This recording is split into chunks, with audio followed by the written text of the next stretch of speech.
You ever notice how fast the narrative can change in this league? One moment you are riding high, celebrating a Super Bowl run, and the next you are watching the same coaching staff get questioned like the whole franchise is about to collapse. That is the reality of being an Eagles fan. The pressure is constant, and the conversation always shifts from players to staff, from the roster to the stability of the whole organization. Right now, the biggest debate isn't just about who's on the field. It's about whether the team can keep the momentum going without slipping back into the chaos we've seen before we even dive into Philly-specific drama. Let's talk about something that has been buzzing across the national media. It's about Josh Allen and the way the league seems to treat him differently than other quarterbacks. After that playoff game, he had multiple turnovers, and honestly, it was the kind of performance the ad should have sparked major criticism, but instead, the narrative felt like, hey, don't blame him, he's a superstar, he's emotional, he's the face of the league. Meanwhile, if a different quarterback had done the same thing, the backlash would have been immediate and intense. Eagles fans know that feeling all too well. Remember when the Chargers beat us and the turnovers were brutal? The criticism came fast and furious, and nobody was holding back. But with Josh Allen, it seems like there is a different standard. Some people in the media were basically defending him because he is popular, because he is the guy, and I'm not here to start a debate about race or anything like that. But I will say this, sometimes the league and the media want certain players to be the poster faces of the NFL. They want players who can sell the product, who can represent the brand. And Josh Allen has been positioned as one of those guys, even though the championship result people keep expecting has not come. Even the overtime rules seemed adjusted in his favor, like the league wanted to give him the best chance to finally win it all. But when the playoffs arrive, the same mistakes keep happening at the worst possible moments. Now, don't get me wrong, Josh Allen is incredibly talented. He is a great regular season quarterback and a true elite athlete. But the postseason has exposed a recurring issue: turnovers at critical moments. It's not just a one-time problem, it's a pattern. And the national media seems to downplay it or excuse it because he's one of their favorites. That is why the backlash has been muted. It's not that he doesn't deserve criticism, it's that he's protected by the narrative. But let's stop focusing on that and come back to what matters for us, the Eagles. The offseason is already buzzing, and the biggest headline is the offensive coordinator search. There are reports that the Eagles interviewed Josh Grizzard, Tampa Bay's passing game coordinator.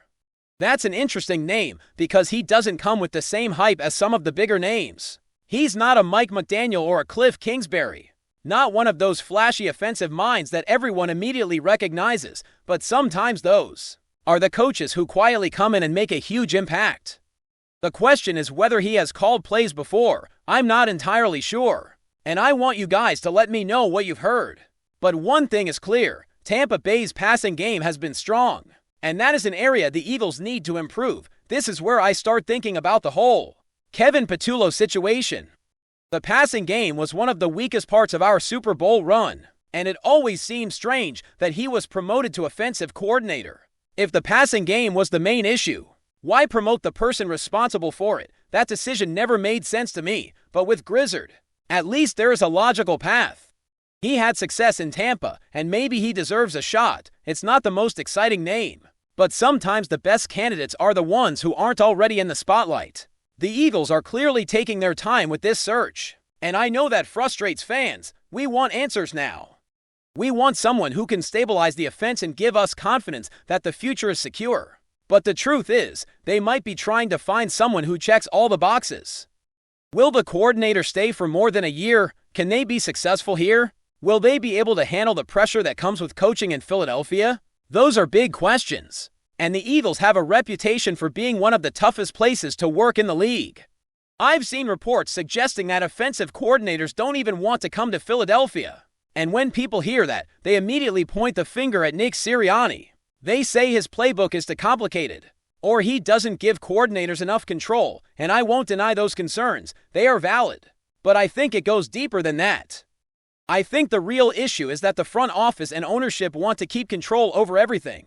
They want to be the ones calling the shots, and they don't want a head coach or coordinator who can completely reshape the system. That's why we ended up with Nick Sirianni as head coach in the first place. They wanted someone who would fit within the structure they were comfortable with. And I'm starting to wonder if that's why even big names like Mike McDaniel might hesitate.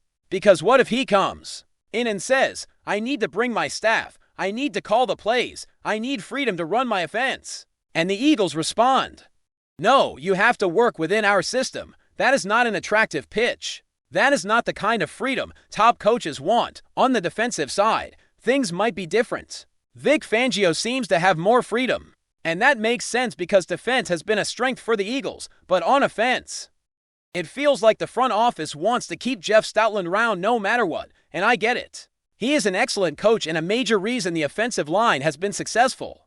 But if a coordinator comes in wanting to bring in his own staff or change the system, there could be friction. That makes the job feel unstable, because the truth is, the Eagles' offensive coordinator position has not been stable for years. Coaches get promoted, fired, or leave for other opportunities. And if you're an experienced coordinator looking at that, you're going to ask yourself if this is a place where you can build something long-term. If you are not confident in the roster, if the offensive line is questionable, if the star receiver seems unhappy, and if the quarterback situation is uncertain, it becomes hard to sell that job. We are talking about a roster full of questions. Is Jalen Hurts the long-term answer? Can he be the quarterback of the future? Do we build around him or do we start planning for someone else? And then you look at the offensive line and wonder if it is even healthy. Landon Dickerson has had injury issues. Kemp Jurgens does not look like he is at full strength. And Lane Johnson is aging. Depth is not where it should be, and the unit has been inconsistent. And then there is A.J. Brown, who has been vocal and seems frustrated. That is a lot for any coordinator to walk into. Saquon Barkley is another big question mark. He is a great player, but he has dealt with injuries and age. Is he on the decline?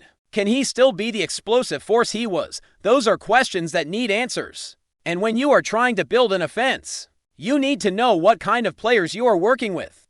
If you are not sure about the health or future of your running back, it is hard to design a system around him. Then there is Dallas Goedert. Is he coming back? Will he be a part of the offense? Moving forward, these are important pieces to the puzzle, and when you have so many questions, it is hard to convince someone to come in and take on the job.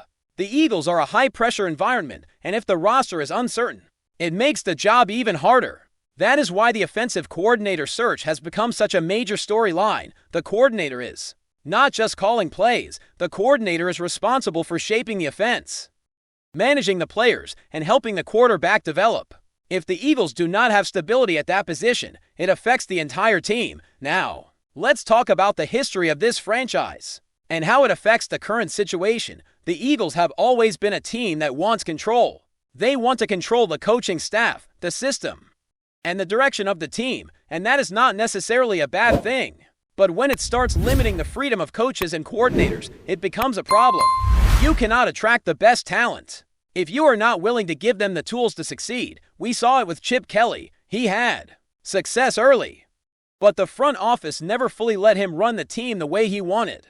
And the same thing has happened with other coaches. The pattern is clear. The Eagles want control, and that creates friction. If you are a coach, you notice that. You ask yourself, do I really want to work here? And that is why the Eagles are having trouble attracting big-name offensive minds now. I know some of you might be thinking, okay, but the Eagles won a Super Bowl, so why are we even complaining? And that is a fair question. Winning a Super Bowl is the ultimate goal, and you cannot deny what this franchise achieved. But the fact that we reached the top does not mean everything is perfect. It means we had a great run, but now we need to think about sustainability. We need to think about what happens after the run ends, because every team eventually has to rebuild or retool.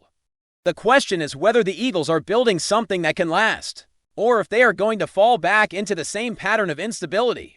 That brings us back to Nick Sirianni.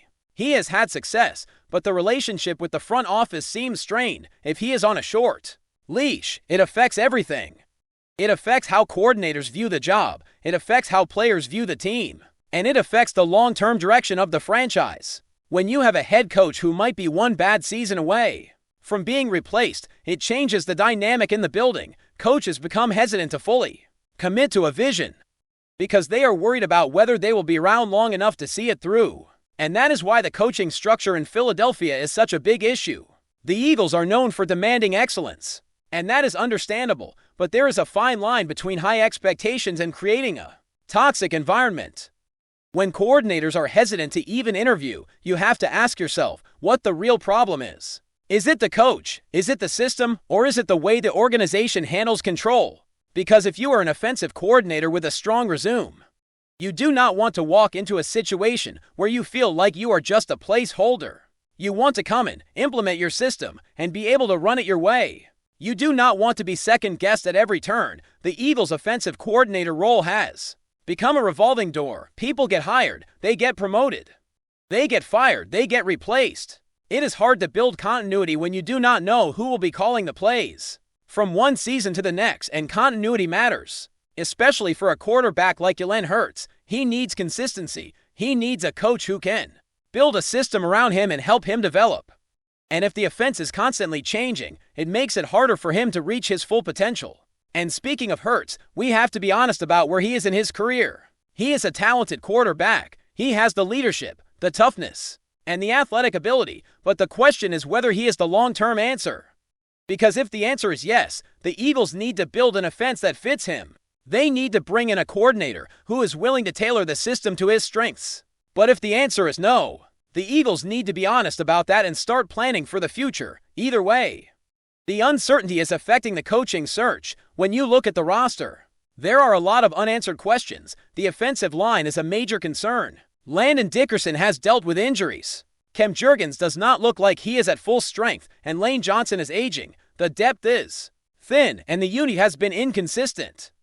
And if the line is not healthy, that affects everything. It affects the run game. It affects pass protection, and it affects the quarterback's confidence. If Hurts does not feel safe in the pocket, he is going to take more risks. He is going to make more mistakes, and that is not the recipe for success.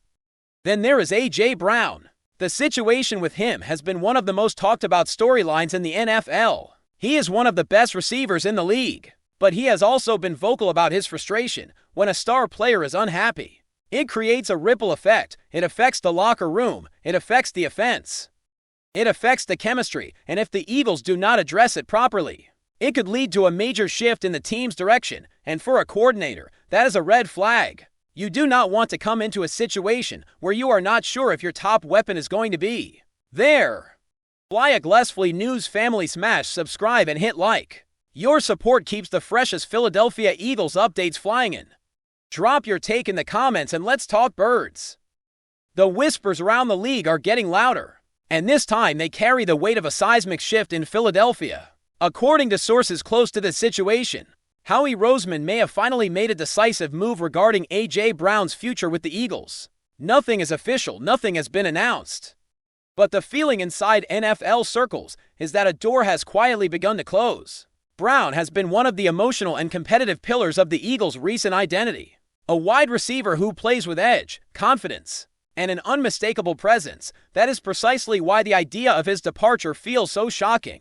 Still, insiders suggest Roseman has hit the hammer on a plan that could send Brown elsewhere, prioritizing long-term flexibility over emotional attachment. In a league driven by salary cap math and future projections, even stars are not untouchable. The speculation is not about performance on the field, but about direction. There is a growing belief that Philadelphia is reassessing its core, weighing whether to double down on expensive veteran talent or pivot toward a restructured roster. With younger pieces and financial breathing room, Brown's contract, his stature, and his trade value make him a natural focal point in those internal discussions. Rival executives are said to be monitoring the situation closely, sensing opportunity. A receiver of Brown's caliber rarely becomes even a theoretical option, and if Roseman truly opened the conversation, the market would be aggressive. Draft capital, young players, and creative packages would quickly appear on the table. For now, the Eagles remain silent, and Brown continues to be publicly associated with the team, but in the NFL, silence often speaks the loudest. If this rumor gains momentum, it could mark the beginning of a new chapter in Philadelphia, one defined by bold decisions and calculated risk. Whether this turns into reality or fades as off-season noise, one thing is clear: the mere possibility of A.J. Brown leaving the Eagles has already sent shockwaves through the league. That's a wrap from FlyEaglesFly News. If you want the fastest Eagles updates, subscribe, drop a like, and turn on the bell. Sound off in the comments. Let's talk birds.